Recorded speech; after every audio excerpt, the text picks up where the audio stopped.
Bonjour à tous, bienvenue sur ma page Facebook pour ce live sur les émotions. Alors, je me présente à vous, je suis Zarani Riarivoni, experte auprès des femmes stressées et angoissées qui veulent s'en libérer pour vivre une vie avec plus de sens. Alors, mon site internet, c'est le www.sofro-zara.com et vous pourrez aussi retrouver cette vidéo en replay sur ma chaîne YouTube et aussi tout à l'heure sur ma page Facebook directement. Alors, n'hésitez pas à poser des questions, à interagir durant ce live si vous avez des questions qui vous viennent. Si vous regardez cette vidéo en replay, n'hésitez pas à aussi mettre vos commentaires et vos questions dans la partie commentaires. Pour moi, c'est un plaisir de vous lire. Alors, je voulais aujourd'hui vous parler des émotions. C'est vraiment un sujet qui est vraiment très intéressant parce que les émotions, c'est quelque chose que nous vivons en fait au quotidien, mais que finalement nous ne savons pas forcément écouter et nous faisons pas forcément attention à ce que les émotions veulent nous dire ou peuvent nous apporter.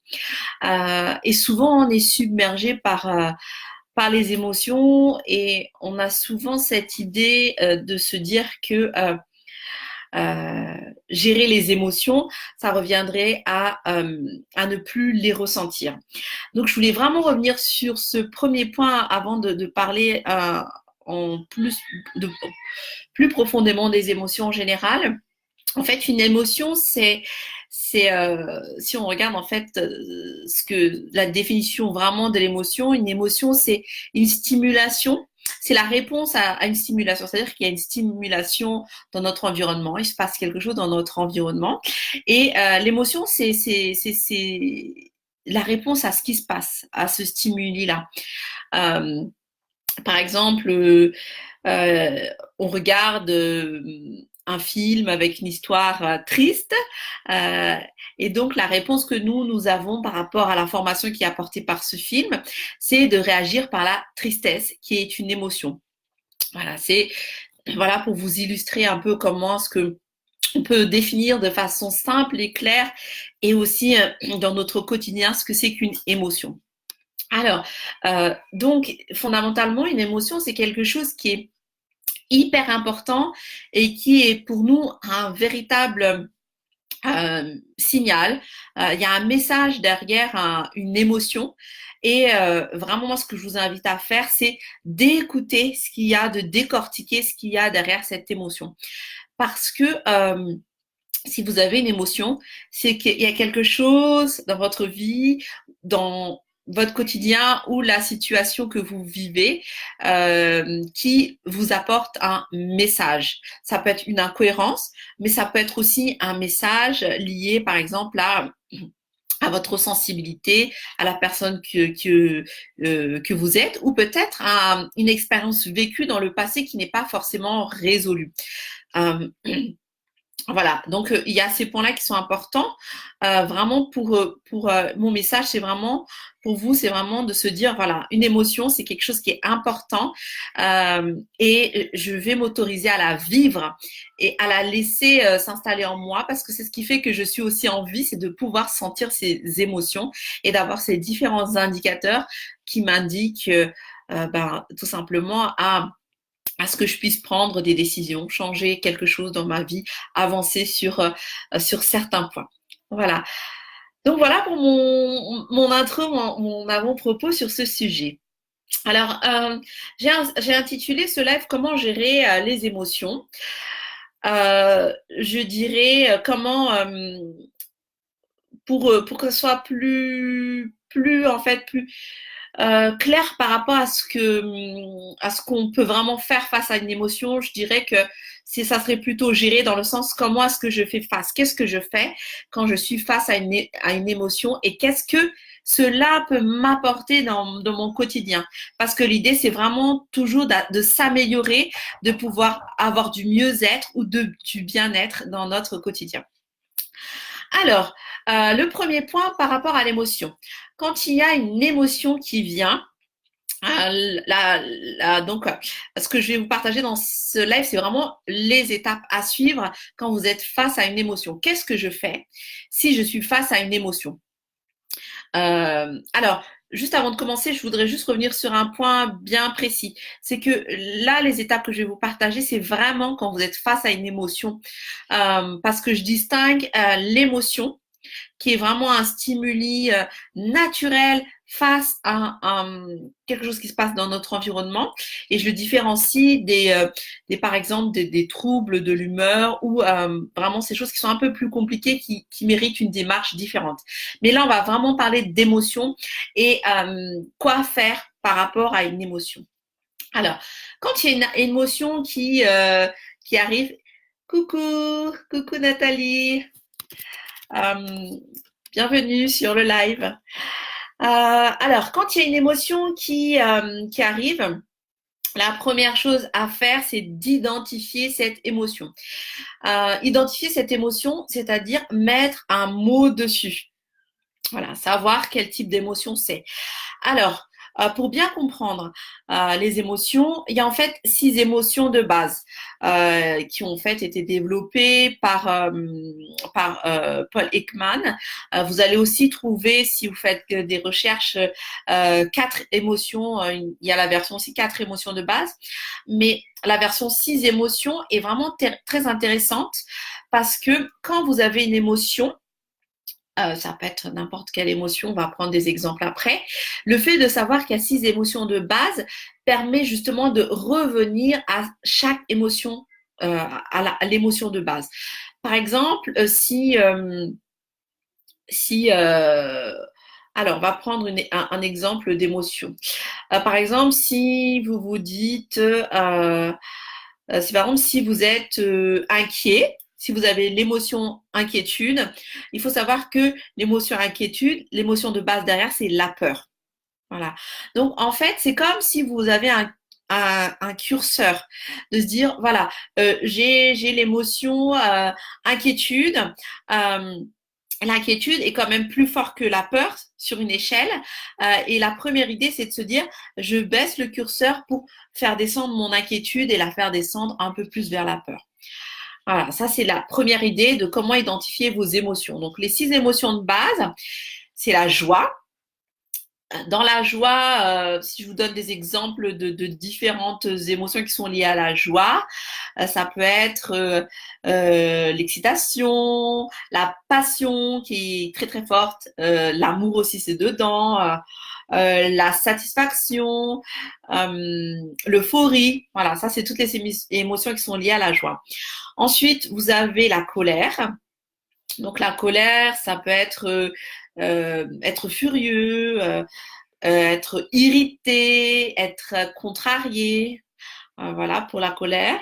Alors pour la peur, il y a l'inquiétude. Il y a les angoisses en fait qui font partie de l'émotion peur. Et ensuite, les autres émotions, il y a la tristesse, la surprise et le dégoût. Donc voilà vraiment les 6 émotions de base qui sont vraiment très importantes quand vous êtes face à une émotion. L'idée, c'est de vraiment identifier quelles sont les 6 émotions de base, et ça vous permet de faire redescendre le curseur et de se dire, je reviens à l'émotion de base, et c'est l'émotion de base que je travaille. Ça, c'est le premier point. Le deuxième point, c'est quand vous êtes aussi face à une émotion, vous pouvez aussi avoir des émotions ce qu'on appelle des émotions combinées. Les émotions combinées, c'est par exemple la frustration, qui est en fait un mélange de colère et de dégoût. Voilà. Donc, ce qui est intéressant aussi, c'est de se poser les questions sur, par exemple, cette émotion, elle peut être la combinaison de quelles émotions de base. Parce qu'il y a des émotions qui sont liées directement, par exemple, à la colère. Et puis, il y a des émotions où vous allez voir que ça peut être des combinaisons d'émotions. Vous pouvez trouver ces informations sur Internet, sur les documents qui s'appellent la roue des émotions. Et là, vous allez pouvoir identifier comment sont combinées les émotions. Et ce qui est intéressant dans le fait de savoir comment sont combinées les émotions, c'est parce qu'on va aller agir sur la combinaison de ces émotions. Par exemple, j'avais fait une vidéo dessus par rapport à la frustration. La frustration, c'est la colère et le dégoût, la déception. Et en fait, l'idée, c'est d'aller travailler sur chaque item, comme par exemple, OK, j'ai une frustration, qu'est-ce qui se cache derrière par rapport à la colère? Et donc, je vais d'abord travailler la colère et ensuite l'autre combinaison d'émotions. Ce qui fait que c'est plus facile de dénouer une émotion combinée, la frustration, quand on arrive à décortiquer ce qu'il y a comme émotion derrière. Voilà. Donc, en résumé, par rapport à l'identification de l'émotion, il y a 2 points. J'identifie les émotions de base derrière. Si c'est une émotion directe, je fais bouger le curseur. Si c'est une émotion qui est combinée, j'essaie de voir quelle est la combinaison des 2 émotions et je travaille sur chaque émotion de façon différente. Alors, le deuxième point qu'il faut faire face à une émotion, c'est de se poser la question, quelle est la cause derrière cette émotion? D'où est-ce qu'elle vient? C'est important en fait de se poser cette question parce que comme l'émotion est une réponse à quelque chose, c'est qu'elle est forcément déclenchée par quelque chose, il y a forcément une cause. Alors moi, je vous invite à utiliser comme outil, c'est un outil qui s'appelle ABC. Et dans les émotions, on va surtout utiliser le A et le B. En fait, le A, c'est l'antécédent. Le B, c'est votre façon de réagir, votre comportement. En fait, c'est le behavior. Et le C, ça va être la conséquence. Donc, on va laisser la conséquence de côté, mais ce qui est vraiment très important, c'est de s'intéresser au A et au B. Le A, c'est je vais aller identifier l'antécédent qui a fait vraiment se déclencher l'émotion. Par exemple,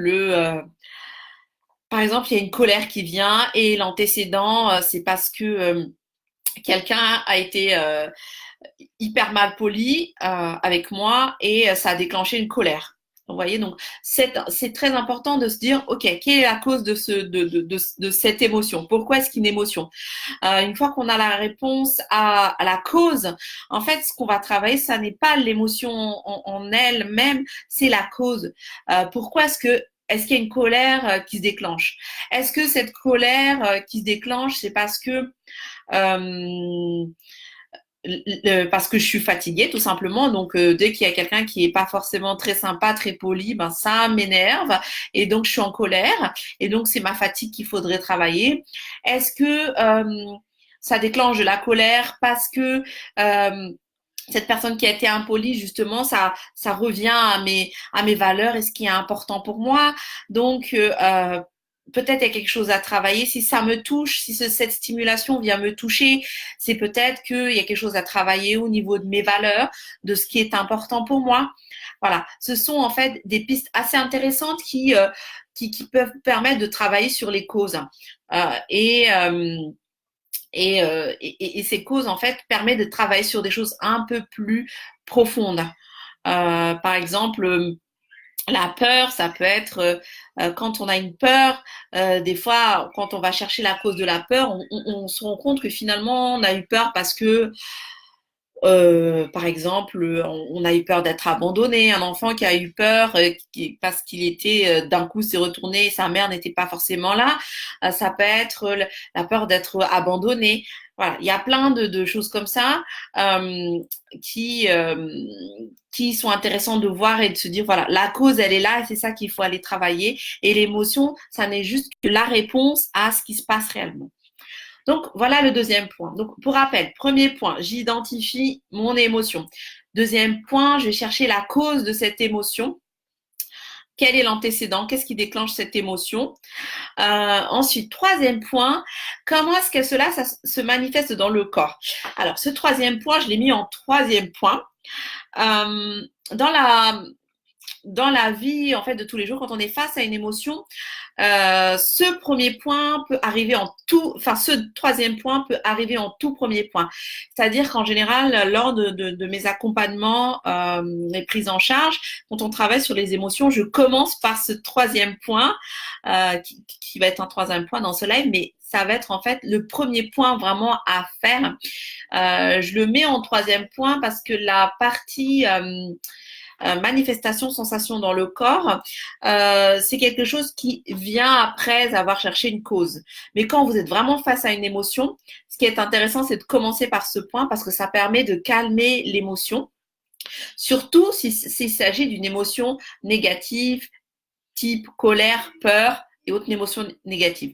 Si jamais c'est une émotion qui est plutôt positive, vous pouvez la laisser en troisième point. Mais si c'est une émotion négative, on commencera plutôt par ce troisième point. Donc, ce troisième point, c'est comment cela se manifeste dans mon corps. Quelles sont les sensations? Est-ce que quand j'ai peur, j'ai mal au ventre? Est-ce que quand je suis en colère, j'ai la tête qui bouillonne? Est-ce que quand j'ai la joie, j'ai l'adrénaline, j'ai le cœur qui bat vite, voilà, c'est comment est-ce que j'identifie, comment est-ce que cela se manifeste dans mon corps, quelles sont les sensations. Et en fait, quand il s'agit d'émotions positives, c'est plutôt sympa de se dire waouh, mon cœur bat vite, waouh, j'ai des petites fourmis dans les mains, voilà. Ça, c'est super chouette parce que finalement, c'est agréable aussi d'avoir ces sensations hyper positives dans le corps quand c'est une sensation, quand c'est une émotion positive. Et quand c'est le cas d'une émotion négative, en fait, le fait d'identifier ces émotions dans le corps permet de faire des exercices pour aller évacuer plus vite l'émotion négative qui est là. Donc, je vous donne un exemple d'application. Par exemple, si on est face à une émotion, la peur, on a mal au ventre, vous pouvez faire des exercices pour évacuer au niveau du ventre, par exemple, en prenant par exemple une profonde inspiration par le nez, en bloquant la respiration, contractant bien le ventre et en soufflant pour relâcher. Ça permet d'aller évacuer vraiment l'émotion négative, la peur qui est au niveau du ventre. Si par exemple vous avez une grosse colère et que ça bouillonne au niveau de la tête, un autre exercice de respiration, cette fois-ci, vous allez prendre une grande respiration, mais c'est comme si vous preniez la respiration au niveau de votre tête, toute la partie de votre tête, comme si sur votre tête, vous pouviez ramener de l'air à l'intérieur de votre tête. Et comme si ça venait nettoyer toute cette colère dans votre tête et en soufflant, vous faites partir tout le mauvais, tout ce qui peut être négatif. Et vous pouvez même vous imaginer que vous soufflez une fumée noire et vous laissez partir ces émotions négatives de type colère. Voilà. Donc, ce troisième point, vraiment très intéressant d'aller identifier comment cela se manifeste dans votre corps, parce que selon l'endroit où ça va se manifester, il y aura des exercices qui sont différents d'évacuation et des exercices à travailler pour vraiment aller rapidement aller se débarrasser de ces émotions négatives et que ça ne fasse pas déchirer cocher pour aller ramener d'autres émotions ou d'autres pensées parasites qui viendraient s'installer, ramener trop de négatifs en vous. Voilà. Alors ça, c'était le troisième point. Le quatrième point face à une émotion, c'est de se demander de quoi ai-je besoin? Pourquoi est-ce que donc il y a la cause, mais la question c'est de se dire de quoi est-ce que j'ai besoin? Parce que l'émotion indique qu'en fait il y a un besoin à combler. Par exemple, allez, on revient sur l'exemple des valeurs tout à l'heure. La personne qui vous bouscule et qui vous dit pas désolé, excusez-moi, et que ça vous met mais dans une colère mais pas possible, mais monstrueuse. Et que donc vous avez identifié la cause et tout ça, de se dire qu'est-ce que j'ai besoin, qu'est-ce que j'avais besoin, est-ce que j'avais besoin que la personne prête attention à moi, est-ce que j'avais besoin que finalement la personne soit alignée avec mes valeurs, est-ce que plutôt j'ai besoin justement aussi, est-ce que ça peut être un besoin physique du type je veux justement pas du tout qu'il y ait une personne qui soit trop près de moi physiquement. Donc voilà, c'est différents besoins. Ça peut être aussi j'ai besoin, moi, qu'on me respecte, j'ai besoin d'un travail sur l'estime de moi. Et le fait que cette personne m'ait cogné, que c'est pas excusé, eh ben, ça vient éveiller en moi mon besoin, justement, d'estime, d'être respecté. Donc, du coup, c'est très important de se dire, OK, j'ai cette émotion vive qui est là. De quoi est-ce que j'ai besoin?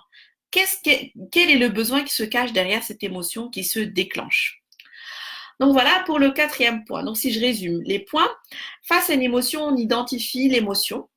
Voilà, mettre des mots dessus, l'émotion de base, les combinaisons d'émotions. Ensuite, je vais chercher la cause. Quelle est la cause de cette émotion? C'est cette cause-là qu'on va travailler. Ensuite, comment cela se manifeste dans mon corps? Où est-ce que ça me fait quelque chose? Où est-ce que ça me fait des picotements, des douleurs dans le corps pour pouvoir travailler sur ces parties du corps et évacuer cette émotion? Et ensuite, de quoi est-ce que j'ai vraiment besoin derrière cette émotion? Voilà. On distingue bien la cause et le besoin parce que la cause, c'est vraiment quelque chose de factuel qu'on va identifier. Le besoin, ça va être quelque chose de vraiment profond qui peut être lié à quelque chose de beaucoup plus profond, à un travail beaucoup plus profond à faire que la cause qui va en fait apparaître de façon assez factuelle. Alors, le dernier point face à une émotion, c'est de se dire quelles sont les actions que je mets en place maintenant pour répondre au besoin qui a été identifié suite à cette émotion. Alors, je reviens à l'estime de soi. Voilà, il y a quelque chose à travailler sur mon estime, par exemple. Quelle action est-ce que je mets en place? Est-ce que je m'intéressais à la confiance en moi? Est-ce que je m'intéressais à l'amour de moi ou à l'acceptation de qui je suis? Euh, je mets en place des actions. Donc, si je dis, OK, il y a un problème au niveau de l'estime, qu'est-ce que je peux faire pour travailler sur l'amour de soi? Qu'est-ce que je peux faire pour travailler sur la confiance en soi? La confiance en soi, on peut travailler sur différentes techniques, comme par exemple le geste signal, donc avec des techniques du passé, enfin des techniques en fait où on va aller chercher un souvenir, on avait hyper confiance en nous et on va les réactiver pour justement récupérer cette confiance. Si par exemple dans l'estime on va travailler sur l'amour de soi, on peut utiliser des techniques comme de l'autosuggestion. Alors moi ce que j'aime beaucoup faire en autosuggestion et que je fais beaucoup avec les enfants quand je travaille avec les enfants, c'est de travailler devant un miroir et de se répéter des phrases avec des intonations très précises du type alors on commence toujours par donner son nom, je suis telle personne et après je dis je suis forte, j'y arrive, voilà, des phrases vraiment en autosuggestion hyper fortes. Voilà, donc vraiment se dire que je mets en place des actions pour justement répondre à ce besoin que j'ai identifié grâce à l'émotion. Voilà, donc en résumé, par rapport à tout ce qu'on a échangé par rapport aux émotions, l'idée c'est vraiment qu'est-ce que je fais quand je suis face à une émotion? Si l'émotion n'est pas trop vive, n'est pas trop forte, vous commencez par identifier l'émotion. Ensuite, vous cherchez la cause. Troisième point, vous allez chercher comment ça se manifeste dans votre corps. Ensuite, quatrième point, de quoi est-ce que j'ai besoin? Quel est le besoin à combler? Quel est le besoin que j'ai à combler par rapport à cette émotion? Et quelles sont les actions que je mets en place pour justement répondre à la stimulation qui a été menée par cette émotion. Si l'émotion est hyper forte, vous commencez par le troisième point que j'ai cité, qui est en fait, qu'est-ce qui se passe dans mon corps? Émotion vive, émotion forte, qu'est-ce qui se passe dans mon corps? Où est-ce que ça me fait quelque chose? On commence par là en premier et on fait les exercices d'évacuation dans les zones où on a les manifestations du corps. Et une fois que vous avez fait les exercices d'évacuation et que ça redescend, l'émotion commence à redescendre, vous mettez le mot sur l'émotion. Qu'est-ce que c'est que cette émotion? Ensuite, vous cherchez la cause. Quand vous avez la cause, vous cherchez le besoin qui se cache derrière. Et ensuite, le dernier point, les actions à mettre en place justement par rapport à cette information que l'émotion vous a apportée. Voilà ce que je voulais vous partager aujourd'hui. Si vous avez des questions, n'hésitez surtout pas. Euh, les émotions, c'est vraiment un sujet vaste, hyper intéressant et vraiment hyper passionnant et qui, en fait, de plus en plus, on en parle de plus en plus. Et, euh, et dans mes accompagnements, j'accompagne vraiment pas mal de personnes par rapport aux émotions et on fait en fait vraiment des grandes avancées. Et je peux même dire que les personnes qui avaient des difficultés par rapport aux émotions ont finalement fait la paix avec leurs émotions et on réussit à apprivoiser ces émotions, à mieux les comprendre et à mieux y faire face. Alors, si aujourd'hui vous vivez des moments difficiles avec des émotions fortes et que cela crée vraiment du négatif en vous ou vraiment des choses qui sont pas faciles à gérer, n'hésitez surtout pas à venir vers moi. Par mois, j'offre des séances gratuites, 5 séances gratuites par mois, durant lesquelles, en fait, pendant 30 minutes, on voit ensemble quelle est votre problématique. Et puis, ben, moi, je vous aide à mettre en place 3 étapes pour pouvoir arrêter de subir et puis pour pouvoir passer à l'action. Donc, n'hésitez pas à aller sur mon site internet www.sophro-zara.com. Il y a un onglet spécial pour s'inscrire aux séances gratuites. Donc, vous pouvez vous inscrire directement dessus. Et puis, comme ça, on prendra ce temps pour vraiment discuter par rapport à votre problématique et que moi, je puisse vous aider à avancer. Je vous remercie à tous pour votre attention, pour votre présence. Je vous donne rendez-vous sur toujours ma page Facebook, sur les réseaux sociaux, ma chaîne YouTube où vous allez trouver d'autres vidéos, d'autres conseils, préconisations. Voilà, je vous souhaite à tous une bonne soirée et à bientôt. Au revoir.